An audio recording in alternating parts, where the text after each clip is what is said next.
UP की राजनीति और मुख्तार की मौत समेत यूपी की कानून व्यवस्था को लेकर राजनाथ सिंह ने कहा कि सीएम योगी बखूबी अच्छी तरह से अपना रोल निभा रहे हैं। यूपी में कानून व्यवस्था का राज है।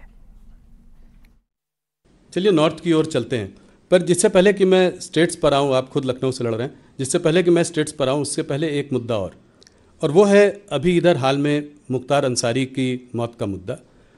उनकी फैमिली कह रही है कि उनको जो है पॉइजन किया गया, उनको जहर देकर मार दिया गया। इस पर आपका क्या मत है, आप क्या कहना चाहेंगे? इस संबंध में मैं समझता हूँ मजिस्ट्रियल इंक्वायरी बैठी थी, उसकी रिपोर्ट आ जाएगी, स्थिति साफ हो जाएगी। पर आप क्या मानते हैं कि ऐसा हो सकता है? ये किसी भी सूरत में संभव नहीं हो सकता। पूरी तरह से बेबुनियाद निराधार आरोप है। हम लोगों ने एक चीज़ और देखी, इसके पहले अतीक अहमद और उसके भाई अशरफ माफिया डॉन्स थे ये लोग। इनको जो है सरेआम कैमरा के सामने कुछ 3 लोगों ने आकर मार दिया। ऑपोजिशन का कहना है कि ये सब चीज़ें ये दिखाती हैं कि ये स्टेट स्पॉन्सर्ड किलिंग्स हैं। ये सब तो गैंग्स आपस में लड़ते ही रहते हैं। आप तो वैसे भी देखते हैं जी, चले जाइए कहीं पर भी, सभी जगह 1, 2, 3 गैंग्स होते हैं। सबके इंटरेस्ट एक दूसरे से क्लैश करते रहते हैं और एक दूसरे से टकराते रहते हैं, एक दूसरे की हत्या करते रहते हैं। तो इसको आप स्टेट स्पॉन्सर्ड या कोई इनकाउंटर किलिंग वगैरह का कोई बढ़ावा नहीं मिल रहा है? नहीं, स्टेट स्पॉन्सर्ड तो हो ही नहीं सकता, इसकी कल्पना भी नहीं की जा सकती। जी, तो यूपी में इस तरह की चीज आप नहीं देख रहे हैं, आप देख रहे हैं कि वहीं नहीं इसका कोई चुनाव पे असर पड़ेगा? यूपी में कह सकता हूँ, यूपी के मुख्यमंत्री श्री योगी आदित्यनाथ जी बखूबी वहाँ की सरकार को चला रहे हैं और उत्तर प्रदेश में जिस प्रकार की चुस्त दुरुस्त कानून व्यवस्था इस समय है, इसके पहले कभी नहीं रही है। और इन सब चीज़ों से चुनाव पर पोलराइजेशन वगैरह इसका कोई असर आएगा? पोलराइजेशन की पॉलिटिक्स हम लोग करते ही नहीं है। हम लोग तो इंसाफ और इंसानियत की राजनीति करते हैं। जस्टिस एंड ह्यूमैनिटी, ये हमारी राजनीति का आधार है।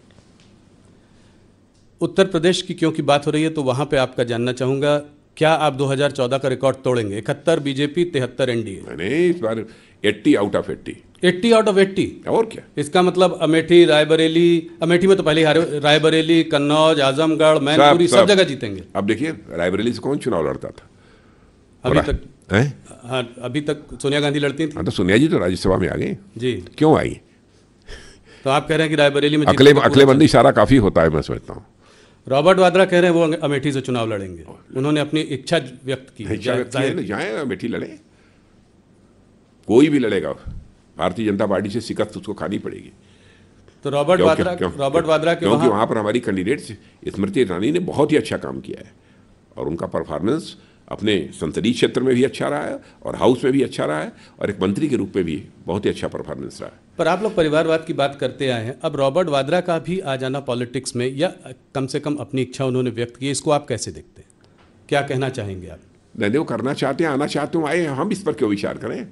ये हमारे विचार का कहाँ तक विषय है?